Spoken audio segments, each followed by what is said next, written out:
अर्जुन ने अपने आप को श्री कृष्ण को समर्पित कर दिया था। अर्जुन होता हुआ भी नहीं था, इसलिए कि उसने जो कुछ किया अर्जुन के रूप में नहीं, श्री कृष्ण के सेवक के रूप में किया। सेवक की चिंता स्वामी की चिंता बन जाती है।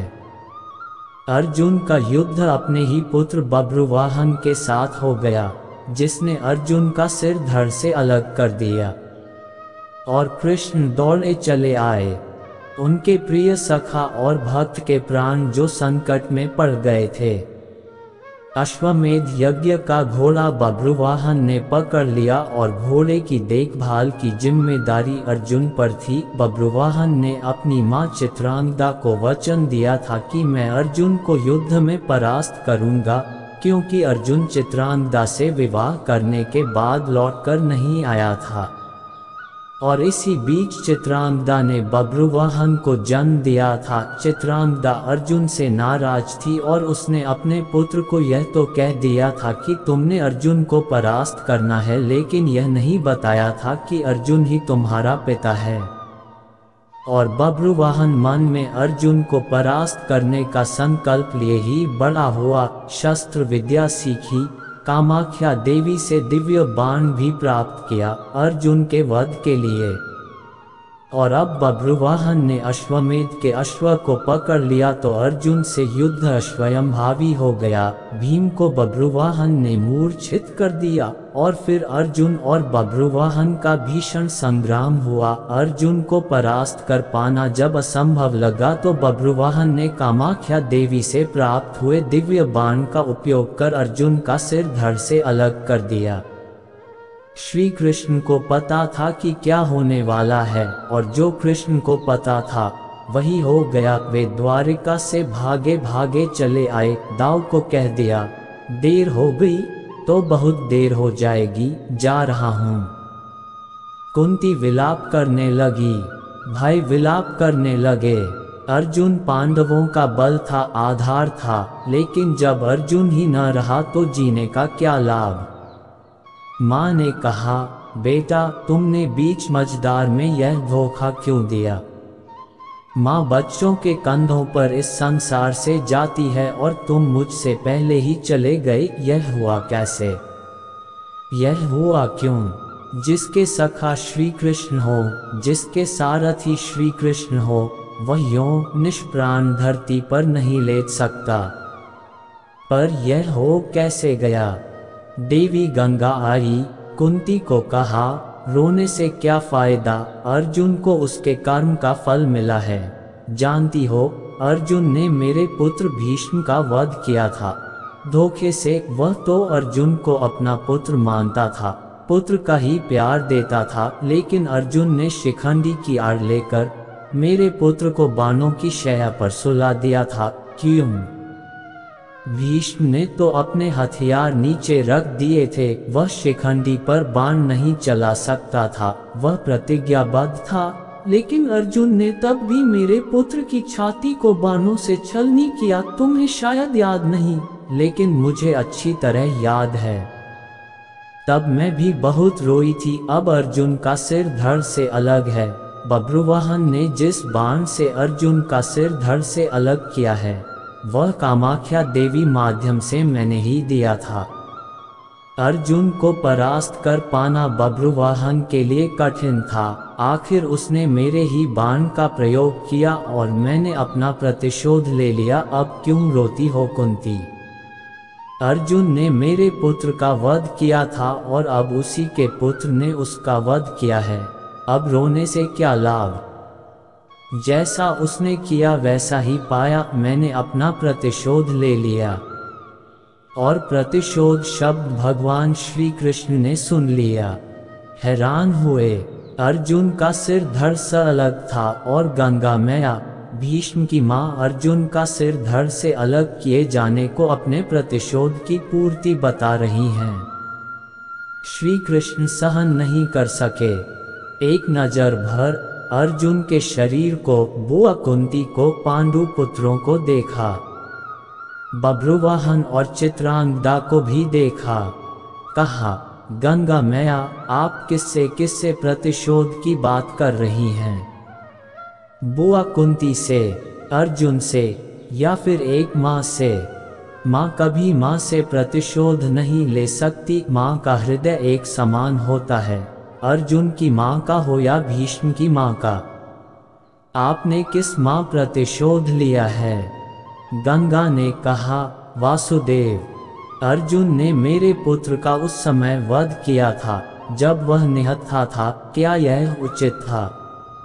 मैंने भी अर्जुन का वध करा दिया उसी के पुत्र से। क्या मैंने गलत किया? मेरा प्रतिशोध पूरा हुआ। यह एक माँ का प्रतिशोध है।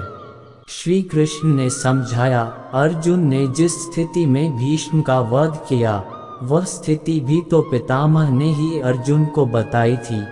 क्योंकि पितामह युद्ध में होते तो अर्जुन की जीत असंभव थी, और युद्ध से हटने का मार्ग स्वयं पितामह ने ही बताया था। लेकिन यहाँ तो स्थिति और है। अर्जुन ने तो बभ्रुवाहन के प्रहारों को रोका ही है, स्वयं प्रहार तो नहीं किया, उसे काटा तो नहीं।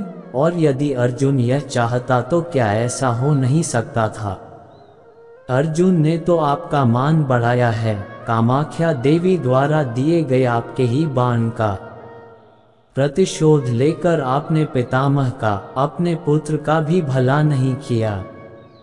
गंगा दुविधा में पड़ गई। श्री कृष्ण के तर्कों का उसके पास जवाब नहीं था। पूछा, क्या करना चाहिए? जो होना था सो हो गया, आप ही मार्ग सुझाएं। श्री कृष्ण ने कहा, आपकी प्रतिज्ञा पूरी हो गई। उपाय तो किया ही जा सकता है, कोई रास्ता तो होता ही है। जो प्रतिज्ञा आपने की वह पूरी हो गई। जो प्रतिज्ञा पूरी हो गई तो अब उसे वापस भी लिया जा सकता है।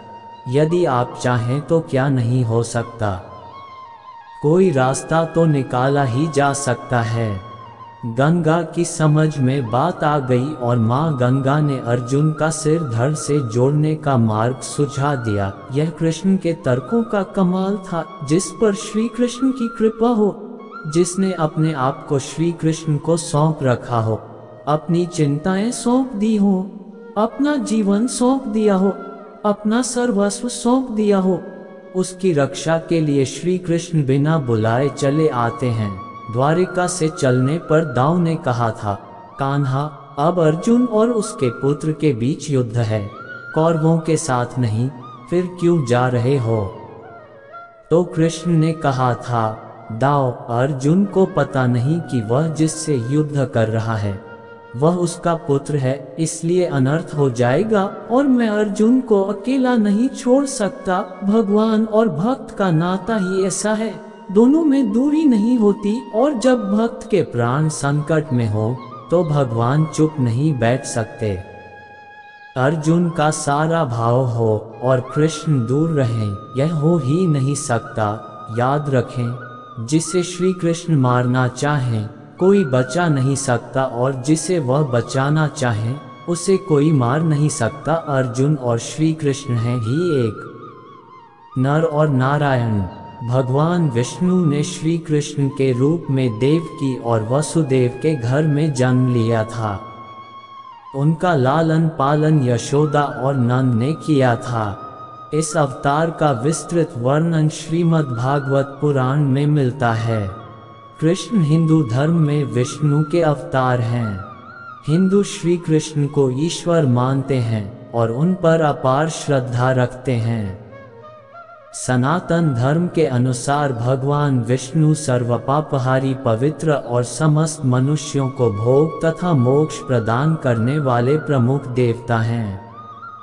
जब जब इस पृथ्वी पर असुर एवं राक्षसों के पापों का आतंक व्याप्त होता है, तब तब भगवान विष्णु किसी न किसी रूप में अवतरित होकर पृथ्वी के भार को कम करते हैं।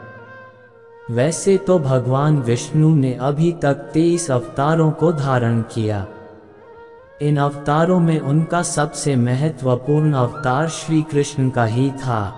यह अवतार उन्होंने वैवस्वत मनवंतर के 28वें द्वापर में श्री कृष्ण के रूप में देवकी के गर्भ से मथुरा के कारागार में लिया था। वास्तविकता तो यह थी, इस समय चारों ओर पापकृत्य हो रहे थे।